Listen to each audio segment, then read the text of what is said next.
Olá, seja bem-vinda ao Mulheres Lendo Juntas. Eu sou Lorena e vou ler com vocês a parte 2 do capítulo O que é o sexo?, presente no livro Material Girls, Porque a Realidade Importa para o Feminismo, que foi escrito pela Kathleen Stock e publicado aqui no Brasil pela editora Cassandra.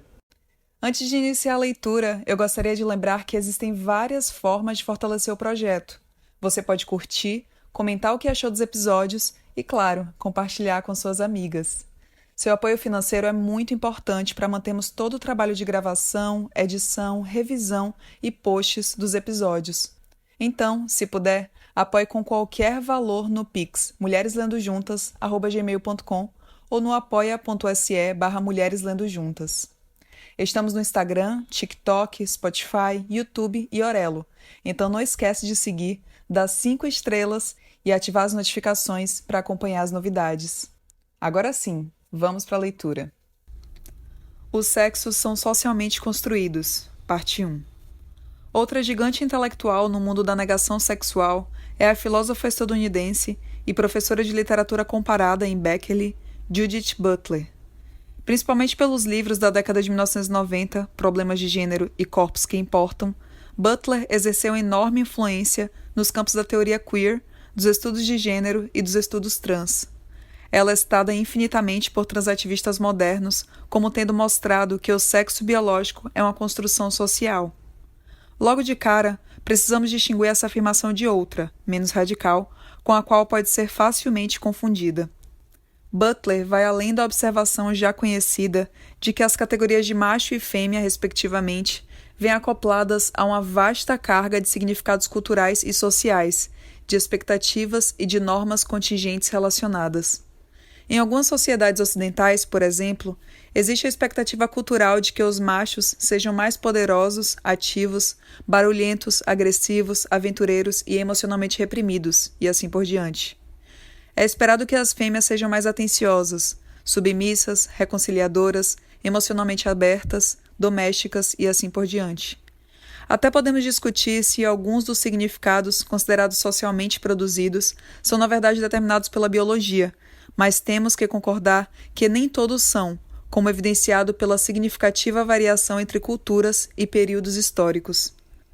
Butler está afirmando algo muito mais radical e subversivo, que as categorias de macho e fêmea não são nada além de significados sociais, por assim dizer. No fundo, o mundo não possui divisões naturais correspondentes aos sexos. Existem apenas 2 conjuntos de significados sociais que os humanos, de forma contingente e arbitrária, atribuem a 2 grupos de pessoas. Se as culturas e sociedades tivessem atribuído significados sociais diferentes, poderíamos ter uma configuração diferente dos sexos, ou mesmo nenhum sexo. O sexo é uma construção totalmente social. Como Butler chega a essa conclusão surpreendente? Conforme indicado no capítulo 1, uma de suas importantes suposições é a de que qualquer teoria binária dos sexos inevitavelmente será normativa e, portanto, excludente, uma vez que propõe desequilíbrios de poder entre grupos. Além disso, deve apelar para 2 paradigmas heteronormativos de corpo ideal masculino e feminino, com mente e sexualidade ideal correspondentes. Assim, Butler acredita que qualquer teoria desse tipo é perniciosa porque exclui as pessoas, como os gays, que não se encaixam perfeitamente em nenhum dos respectivos conjuntos de normas. Na verdade, essas normas não estão incorporadas em nenhum dos 3 modelos dos sexos descritos no começo do capítulo. Não é uma norma excludente insistir que machos humanos possuem o cromossomo Y ou estão em uma via de produção de gametas pequenos. Na verdade, é uma maneira conceitual de diferenciar 2 tipos de organismos encontrados no mundo natural. Simplesmente observar que algumas pessoas preenchem determinados requisitos e outras não preenchem não é um julgamento de valor sobre superioridade ou inferioridade, nem tem quaisquer outras implicações positivas ou negativas. Enquanto isso, a descrição dos conjuntos explicita que o indivíduo não precisa possuir todas as características associadas a machos ou fêmeas para que seja compreendido como um ou outro. E é claro que as características masculinas e femininas são expressas ao longo de um intervalo.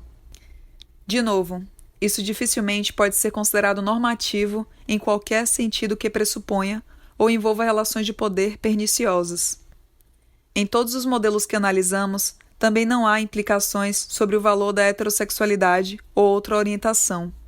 É verdade que a análise dos gametas está ligada à visão de fêmeas e machos em termos de sua função reprodutiva atribuída pela evolução, mas não se trata de uma afirmação sobre psicologias individuais ou orientações sexuais, e, portanto, é compatível com a perfeita flexibilização das várias sexualidades individuais, incluindo a homossexualidade.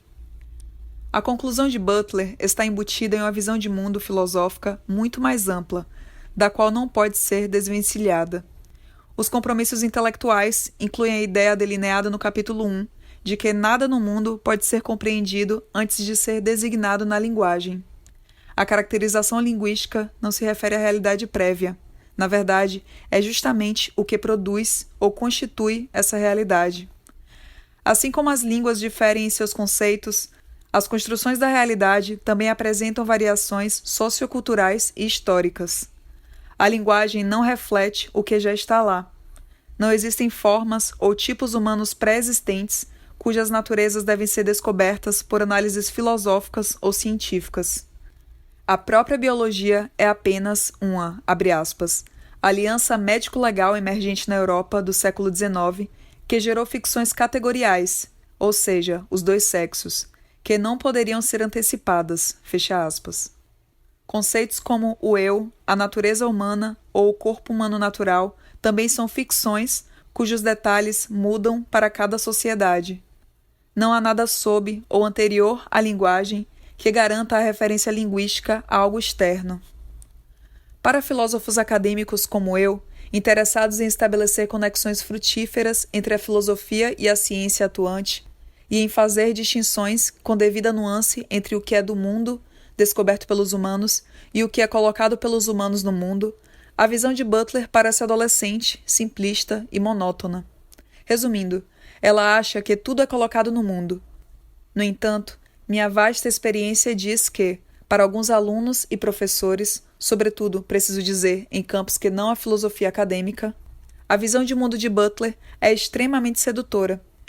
Para os mais afeitos a uma certa mentalidade, Butler é o Harry Potter da filosofia, transformando velhos truísmos enfadonhos sobre o mundo material em uma alquimia movediça, cuja impermanência é sensual.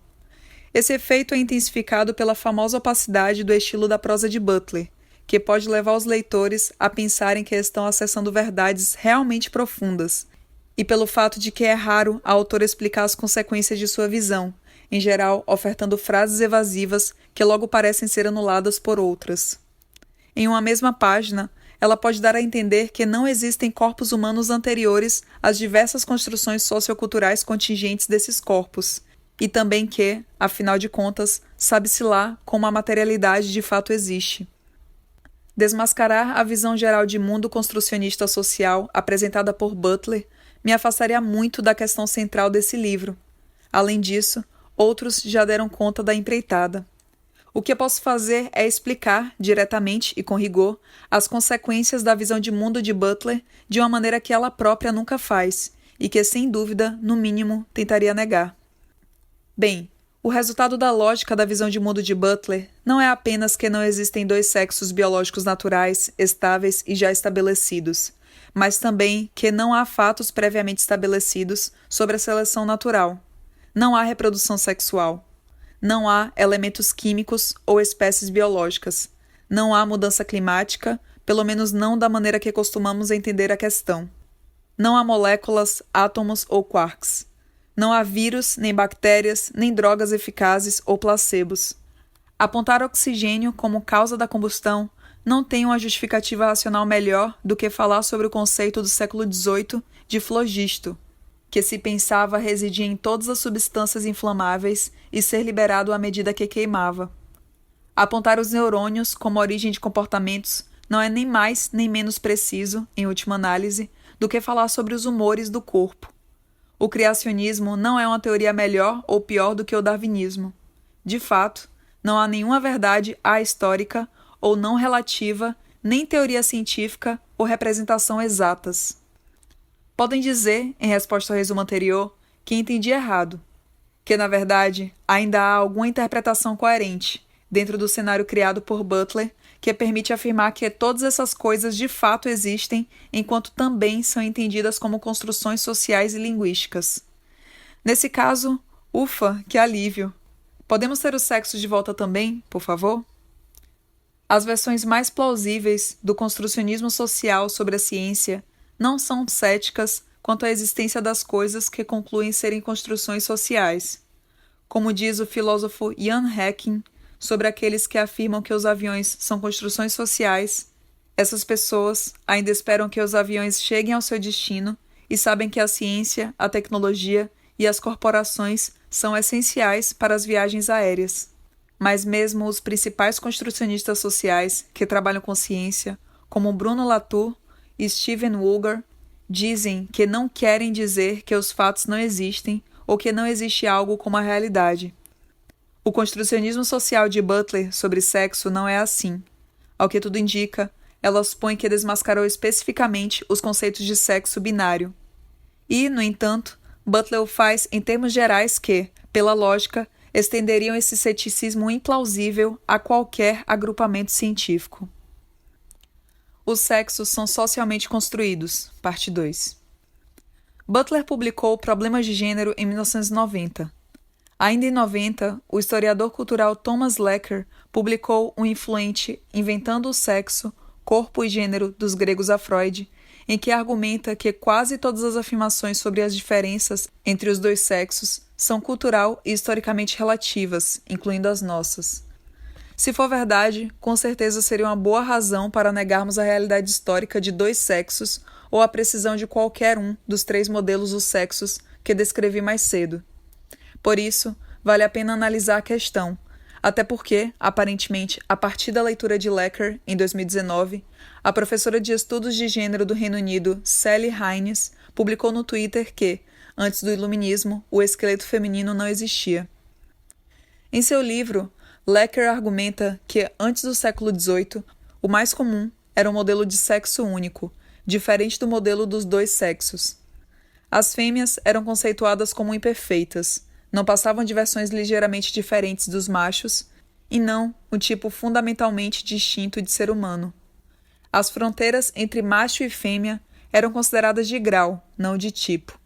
Após o século XVIII, surgiu o modelo rival de dois sexos, afirmando que há diferenças proeminentes entre os sexos.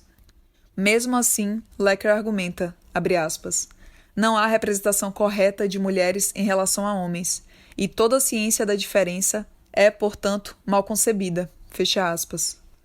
Se o corpo feminino é concebido como muito parecido ou muito diferente em relação ao corpo masculino, ambas as concepções têm igual validade para seu contexto, e nenhuma é uma verdade ahistórica.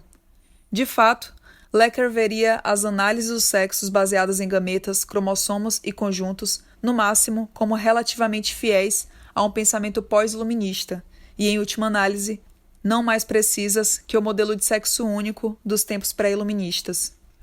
No século XVIII, abre aspas, os dois sexos foram inventados, fecha aspas, em grande parte para servirem a narrativas sobre diferenças sociais.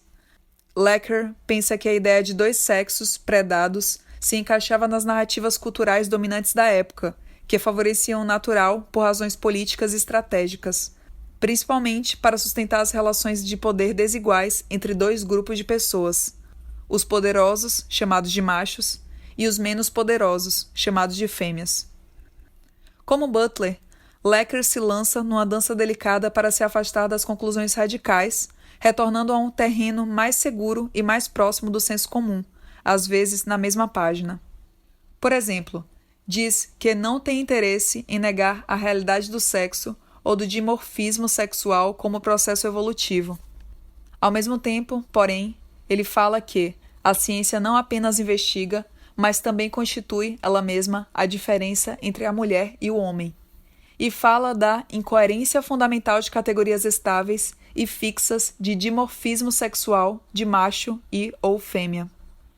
Para nossos propósitos, suas afirmações mais interessantes são as que colocam os modelos pós-iluministas dos dois sexos, como os das análises dos gametas, dos cromossomos e dos conjuntos, como não sendo, em última análise, mais ou menos precisos do que os modelos pré-iluministas, e a de que pensadores do século XVIII criaram dois sexos, em vez de terem os identificado.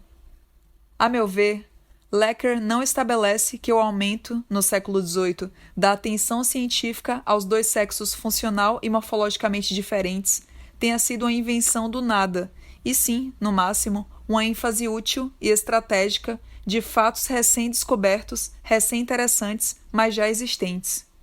Com certeza, é verdade que, em determinado ponto da história, preocupações culturais e políticas predominantes criam a possibilidade inédita da descoberta de certos fatos, enquanto outros fatos não poderão ser acessados ou sua descoberta será no mínimo muito difícil.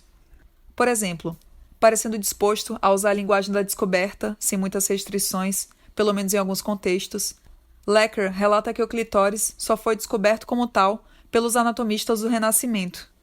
Também parece verdade que as preocupações culturais e políticas, dominantes em determinado período, podem fazer com que certos fatos pareçam mais interessantes, mais frutíferos para narrativas preferidas e mais apropriados para serem incorporados.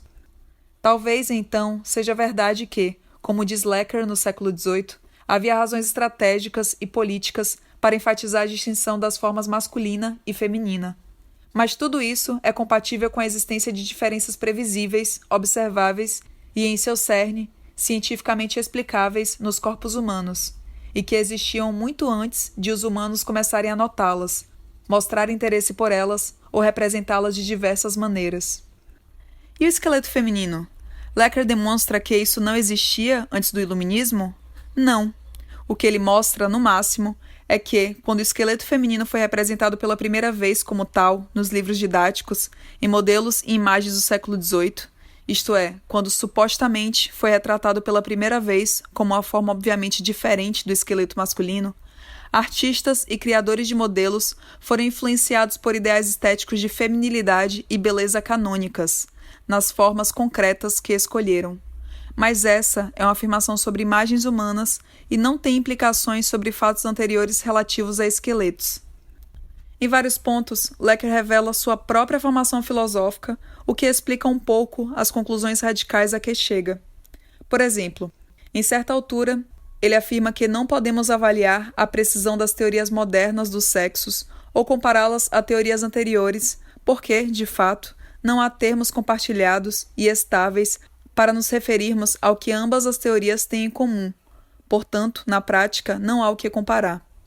Ele diz que, nos tempos pré-renascentistas, na ausência de termos modernos como vagina, útero, vulva, lábios, trompas de falópio, clitóris, não havia, entre aspas, em nenhum sentido importante, uma anatomia reprodutiva feminina e tais termos não encontram equivalentes renascentistas, fecha aspas. O que Lecker parece assumir aqui é que a identidade e o significado de uma palavra ou frase são holísticos, não atomísticos. Dependem fundamentalmente da conexão com a teoria de base mais ampla em que estão inseridos. Portanto, como os pensadores pré- e pós-renascentistas tinham teorias muito diferentes sobre a natureza e a função da vagina, não podiam, por princípio, compartilhar um termo com significado único para esse órgão. Como afirma Lecker sobre os pensadores pré-renascentistas supostamente ligados ao modelo do sexo único, abre aspas, o fato de enxergarem apenas um sexo fez com que até as palavras para as partes femininas, em seu cerne, se referissem a órgãos masculinos, fecha aspas. A aparente crença de Lecker no holismo do significado também implica que, por exemplo, para uma frase contendo um único termo pré-renascentista, como cona, não há uma tradução fácil que resulte numa frase contendo uma palavra pós-iluminista como vagina. Ele parece pensar que a extração do contexto teórico original, em cada caso, é impossível. Isso também significa que não podemos considerar a frase pós-iluminista uma verdade extracontextual e ahistórica. No máximo, podemos dizer que cada frase, antes ou depois do iluminismo, é verdadeira ou falsa apenas em relação a seu próprio conjunto de compromissos. Tudo isso nos leva a um cenário filosófico complicado, mas pelo menos podemos dizer 3 coisas em resposta. A primeira é que há análises mais plausíveis sobre o significado das palavras, permitindo que termos com significados estáveis sejam compartilhados ou traduzidos entre diversas bases teóricas, abrindo a possibilidade de julgamentos comparativos sobre a verdade ou a falsidade de sentenças diversas inseridas em paradigmas teóricos diversos. Em segundo lugar, mesmo que o significado de fato se revele holisticamente ligado a determinada teoria de base, ainda teríamos métodos para julgar se uma nova teoria é melhor do que uma antiga. Por exemplo, uma nova teoria pode ser considerada melhor do que uma antiga, caso seja melhor para resolver problemas e enigmas com os quais as pessoas se preocupam, ou para explicar e prever fenômenos que as interessam. Claramente, é o caso das teorias modernas dos sexos em comparação com suas equivalentes primitivas pré-iluministas. Por fim, se Lecker estiver certo, parece, como Butler, defender um ponto de vista cuja generalização vai muito além das teorias dos dois sexos. As grandes diferenças entre concepções antigas e modernas de câncer indicam que o câncer atual foi inventado por cientistas em vez de descoberto? Copérnico inventou a Terra e o Sol modernos quando teorizou pela primeira vez que ela gira em torno dele e não o contrário? Não havia buracos negros antes que a teoria da relatividade geral de Einstein os previsse? Se, assim como eu, você hesita diante dessas conclusões, também pode hesitar diante da conclusão homóloga sobre os sexos e, portanto, buscar teorias alternativas às reconhecidas por Lecker. Não existe isso de natural versus artificial. O ataque à binaridade do sexo biológico diz que qualquer distinção entre sexo natural e sexo artificial é arbitrária e que, na verdade, não há distinção real entre esses dois conceitos. Como quase todo mundo, os filósofos costumam distinguir as coisas entre naturais e artificiais, também conhecidas como artefatos. Ao contrário dos objetos naturais, a tendência é considerar que os artefatos só existem como resultado de intenções humanas. Pensem em lanças, facas, tigelas, cadeiras, computadores, braços robóticos e assim por diante. Essas coisas não podem ser criadas por acidente, por assim dizer. Só são feitas intencionalmente e para fins humanos específicos.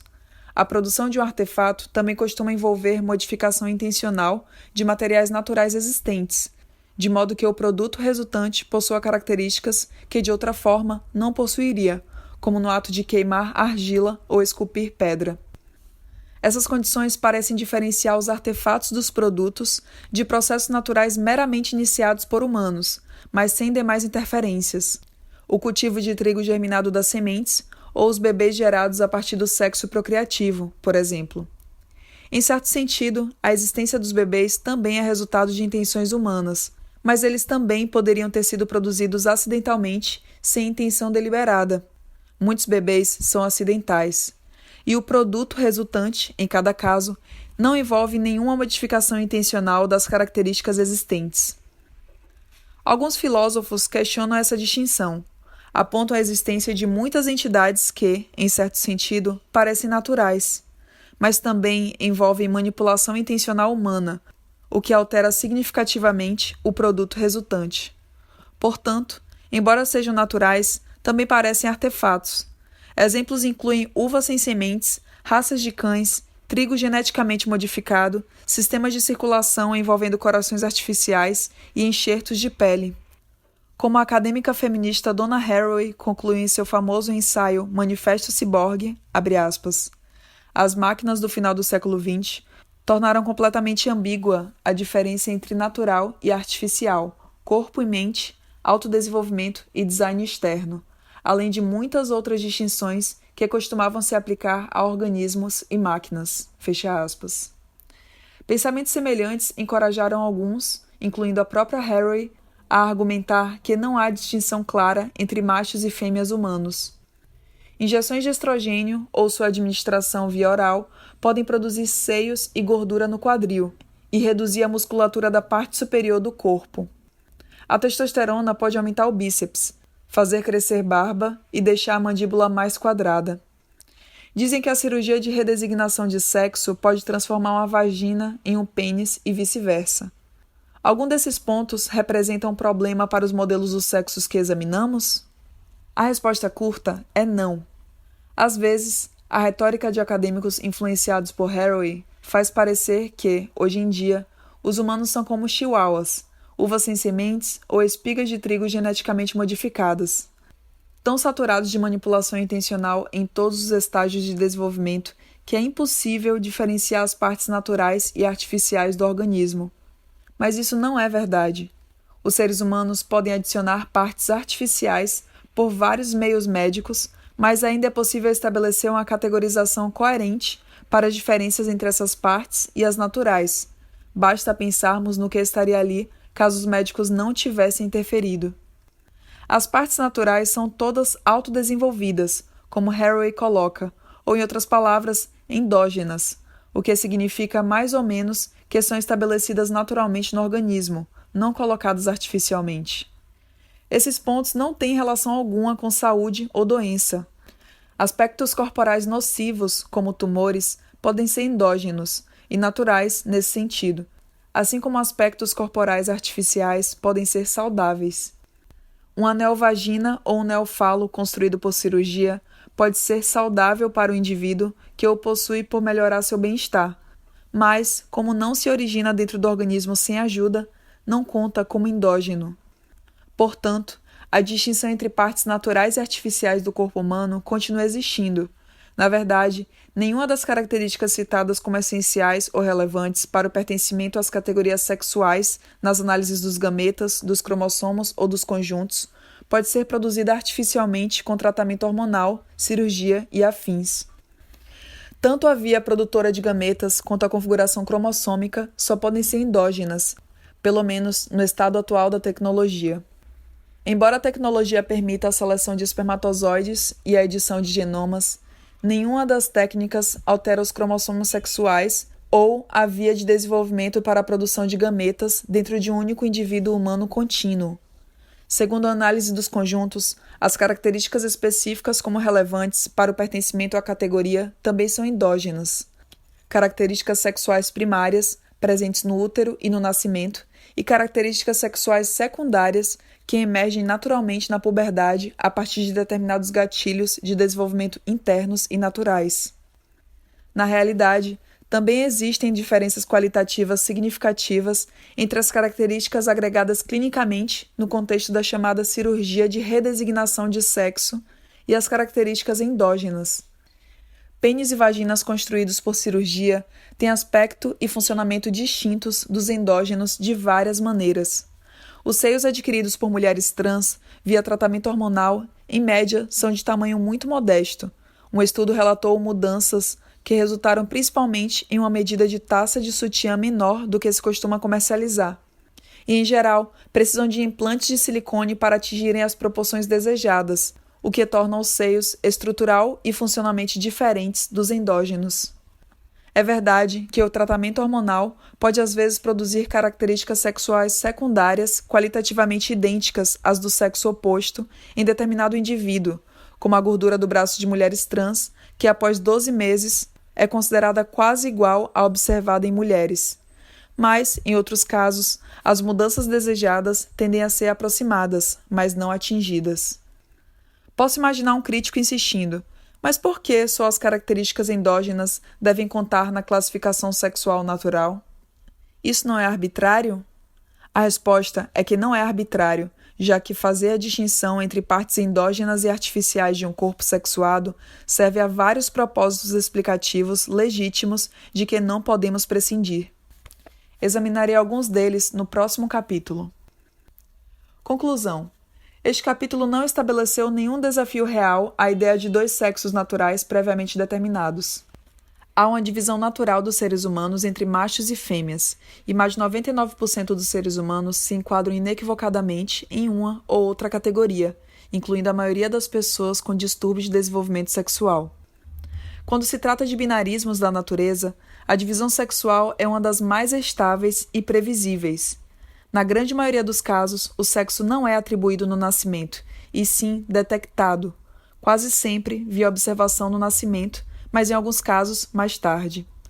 Apesar da redação das leis do Reino Unido, como a Lei de Reconhecimento de Gênero e a Lei da Igualdade, o sexo não pode ser redesignado por uma cirurgia ou por uma mudança no status legal, tampouco pode ser mudado.